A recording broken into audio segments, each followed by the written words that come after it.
Hi guys, welcome back to tales with Anvesh. ఏంట్రో gap ఇచ్చావు?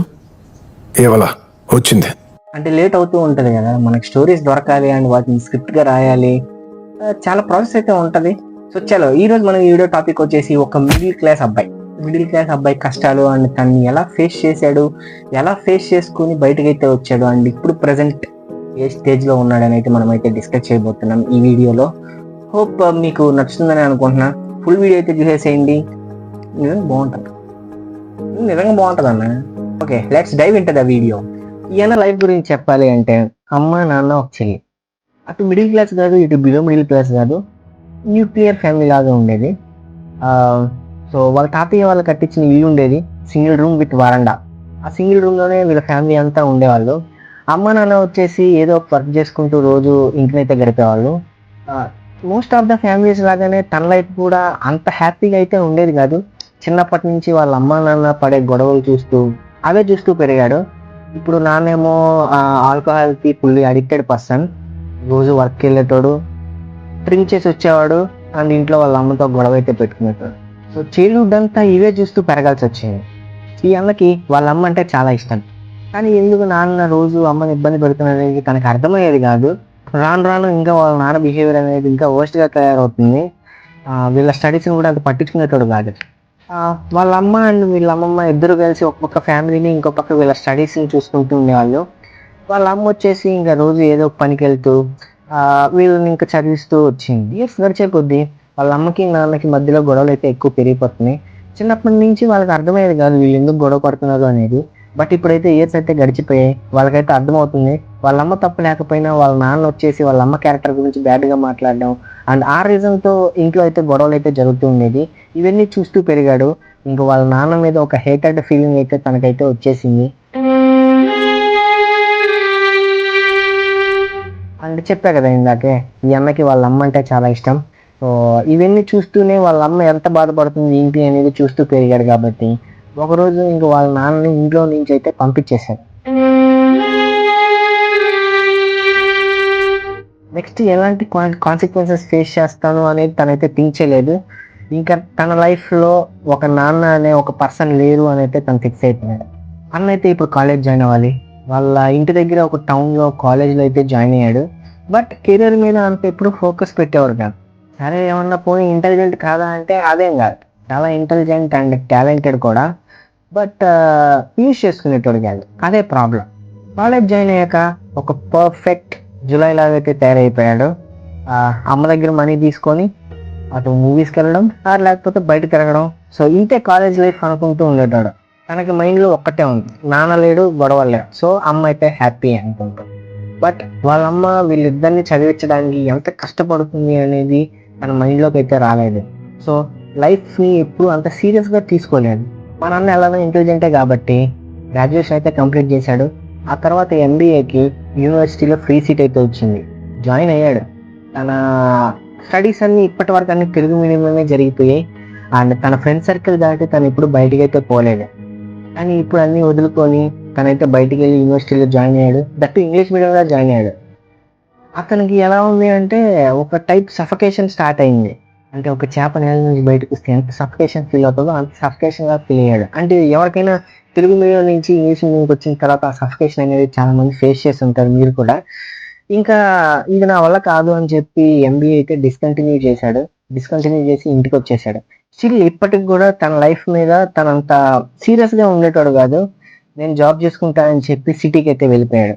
సిటీకి వెళ్ళిపోయి ఒక జాబ్లో అయితే జాయిన్ అయ్యాడు. ఇప్పుడు వాళ్ళ అమ్మ అయితే కొంచెం రిలాక్స్ అయింది, ఓకే నాకు కొంచెం ఫైనాన్షియల్గా సపోర్ట్ ఇస్తాడు కదా అని చెప్పి. కానీ అక్కడికి వెళ్ళిన తర్వాత తను జాబ్ చేసుకుంటూ వచ్చిన శాలరీని సిటీలో చిల్ అవుతూ తన లైఫ్ని తను లీడ్ చేసుకుంటూ ఉండేటాడు. ఇంటికి మాత్రం డబ్బులు పంపించేవాడు కాదు. ఇలా ఉండగానే వాళ్ళ సిస్టర్ గ్రాడ్యుయేషన్ కూడా కంప్లీట్ అయిపోయింది. ఇంక వాళ్ళ సిస్టర్కి మ్యాచెస్ అయితే వస్తున్నాయి. వన్ ఫైన్ డే ఒక గవర్నమెంట్ ఎంప్లాయీ మ్యాచ్ అయితే వచ్చింది. ఫ్యామిలీ అయితే మంచి సెటిల్డ్ ఫ్యామిలీ అండ్ మంచి వాళ్ళు కూడా. ఈ మ్యాచ్ కానీ ఈ పెళ్లి కానీ చేస్తే ఆ అమ్మాయి లైఫ్ కూడా బాగుంటుంది అండ్ చాలా హ్యాపీగా ఉంటుందని చెప్పి ఫీల్ అయ్యారు. This is where the real story starts. మంచి సంబంధం, పెళ్లి చేయాలి, కానీ చేతిలో రూపాయి లేదు. ఇలాంటి సంబంధం మళ్ళీ వస్తుందో రాదో కూడా తెలియదు. ఇంక వాళ్ళమ్మ డేట్ చేసి తెలిసిన వాళ్ళ దగ్గర సమ్ X lakhs అమౌంట్ అయితే అప్పుగా తీసుకొని వాళ్ళ చెల్లి పెళ్ళికి అయితే మొత్తం టోటల్గా అయితే పెట్టేసింది. ఈ పెళ్ళికి కూడా వాళ్ళ నాన్న అయితే ఇన్వైట్ చేయలేదు. పెళ్ళి అయితే అయిపోయింది. ఇప్పుడు సిచ్యువేషన్ ఏంటి? సిచ్యువేషన్ ఏముంటుంది? పెళ్ళి అయిపోతే అంటారా, మరి అప్పులన్నీ ఎవరు తీరుస్తారు? సమ్ ల్యాక్స్ అయితే తెచ్చారు కదా పెళ్లి కోసం. సో ఈ అప్పులన్నీ ఎవరు తెచ్చాలి? ప్రతి ఒక్కరి లైఫ్ లో ఒక సర్టెన్ పాయింట్ అయితే వస్తుంది అనమాట. అంటే దేవుడు వచ్చేసి ఒక టపక్ అని చెప్పి మన లైఫ్ లో ఒక సడన్ బాంబ్ అయితే పేలుస్తారు. అది సింబాలిక్ గా ఒక సిగ్నల్ అనమాట. అదే నువ్వు ఇప్పటి నుంచి మారాలరా అని చెప్పి. సో అలాంటి పాయింటే మన అన్నకైతే వచ్చింది. సో తను ఇంకా రెస్పాన్సిబుల్ గా మారదామని డిసైడ్ అయ్యాడు.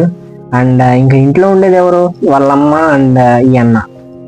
ఇంకా అమ్మ ఒక్కటే ఇంత అమౌంట్ అయితే క్లియర్ చేయలేదు. దట్ ఈ ఏజ్ లో వర్క్ చేసుకొని ఇంత అమౌంట్ అయితే క్లియర్ చేయాలంటే కష్టం.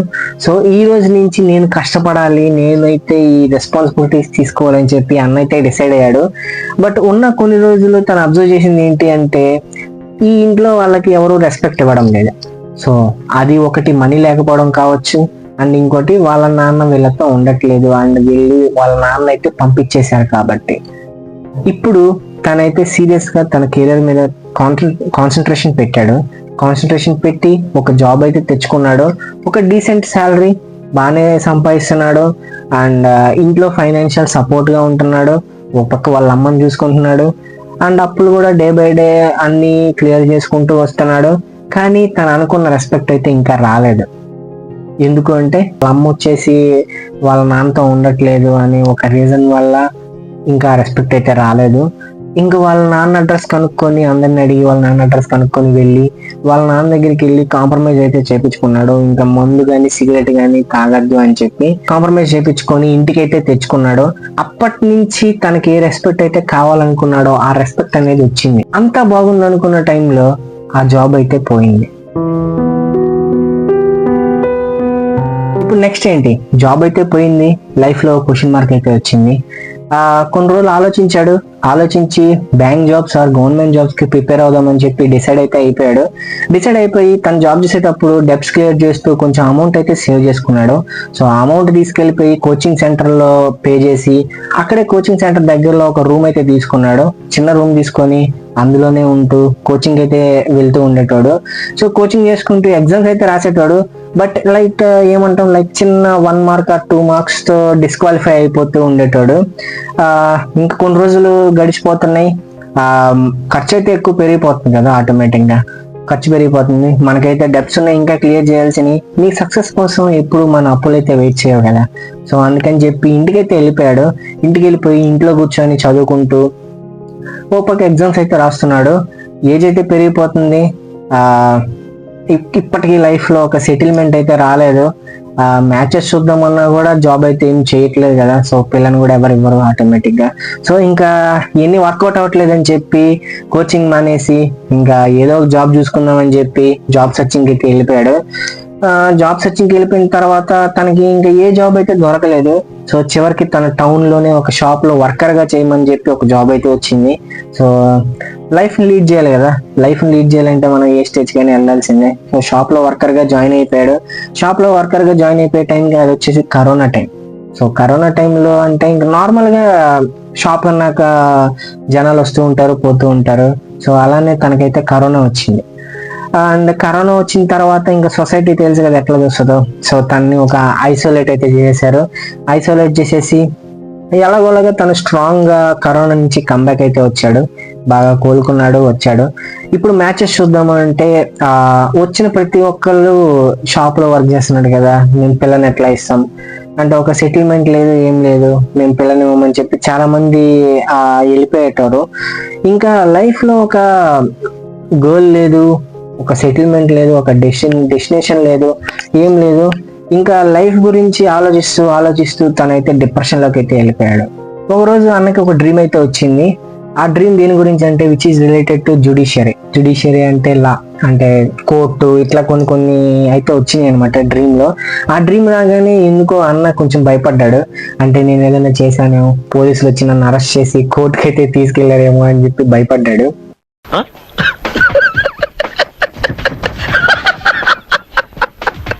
ఆ డ్రీమ్ వచ్చిన కొన్ని డేస్ లోనే ఒక నోటిఫికేషన్ అయితే పడింది విచ్ ఈస్ రిలేటెడ్ టు లా, అంటే దానికి సంబంధించింది ఒకటి పడింది. ఆ పోస్ట్ చూడంగానే ఎందుకో అన్నకి ఓకే ఈ జాబ్ నాదే అంటే ఒక టైప్ ఆఫ్ పాజిటివ్ వైబ్స్ అయితే వచ్చిందనమాట. ఇంకా అప్లై అయితే చేశాడు, ఎవరికి తెలియకుండా ప్రిపరేషన్ అయితే స్టార్ట్ చేశాడు. వేరే ఏ డైవర్షన్స్ పెట్టుకోలేదు. ఎంత కష్టపడ్డాడు అంటే ఫుడ్, స్టడీ, స్లీప్ ఈ 3 పెట్టుకున్నాడు. బాగా కష్టపడ్డాడు. ఎగ్జామ్ అయితే అటెంప్ట్ చేశాడు. అటెంప్ట్ చేసి ఇంట్లో వాళ్ళకైతే ఫోన్ చేశాడు. ఫోన్ చేసి ఫర్ షూర్ ఈ జాబ్ నాకు వస్తుందని చెప్పాడు. అంటే అంత నమ్మకంతో ఉన్నాడు. రిజల్ట్స్ అయితే వచ్చినాయి, పాస్ అయితే అయిపోయాడు. అండ్ బ్యాక్గ్రౌండ్ వెరిఫికేషన్ కూడా సక్సెస్ఫుల్గా కంప్లీట్ అయితే చేశాడు. కట్ చేస్తే స్టేట్ క్యాపిటల్ కోర్టులో గవర్నమెంట్ జాబ్.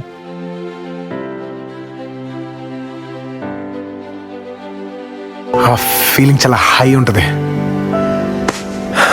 ఆఫర్ లెటర్ రాగానే ఆ ఫీలింగ్ ఉంటుంది చూసారా, అది భలే ఉంటుంది. అది మీరు ఎక్స్పీరియన్స్ చేస్తేనే మీకు అర్థమవుతుంది. ఇన్ని ఇయర్స్ కష్టపడిన దానికి నాకైతే రిజల్ట్స్ వచ్చిందని చెప్పి ఒక పక్క హ్యాపీనెస్, ఇంకో పక్క సాటిస్ఫాక్షన్. అండ్ వాళ్ళ అమ్మ వచ్చేసి హ్యాపీ జాబ్ వచ్చిందని, అంటే జాబ్ కన్ఫర్మ్ అయిందని తెలియగానే ఒక టైప్ ఆఫ్ హ్యాపీ టీయర్స్ అయితే చూశాడు. జాబ్ వచ్చాక ఇంట్లో మ్యాచెస్ చూడడం అయితే స్టార్ట్ చేశారు. బట్ ఏవి సెట్ అవ్వట్లేదు, ఏదో ఒక రీజన్తో క్యాన్సిల్ అయితే అయిపోతున్నాయి. అండ్ ఇవన్నీ అయితే సిటీకి వెళ్ళిపోయి జాబ్లో అయితే జాయిన్ అయిపోయాడు. అండ్ స్టార్టింగ్లో చెప్పాను కదా చిన్న ఇల్లు ఉందని చెప్పి పిల్లకి, ఆ చిన్న ఇల్లుని రీమోడలింగ్ చేయించుకొని బాగా కట్టించుకున్నారు.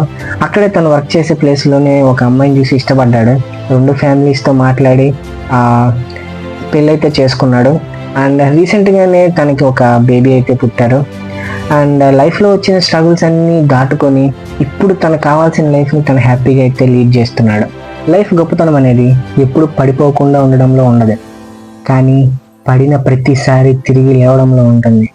ఈ అన్న స్టోరీ విన్నాక నాకు అలానే అనిపించింది, నెవర్ ఎవర్ గివ్ అప్ అని. And yeah, that's all it for today guys. Hope ఈ స్టోరీ మీకు నచ్చిందని అనుకుంటున్నాను. Please do like, share and subscribe.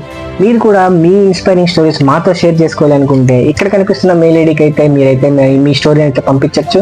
లేదు అంటే ఇక్కడ ఇన్స్టాగ్రామ్ ఉంటుంది, ఆ ఇన్స్టాగ్రామ్కి మీరు ఫాలో కొట్టి మీరైతే నాకు DM అయితే చేయొచ్చు. మీ ఇన్స్పైరింగ్ స్టోరీస్ని మన ఛానల్లో నేను పెట్టబోతున్నాను. చలో, జై Hind. People who are meant for big things are the ones who struggles the most.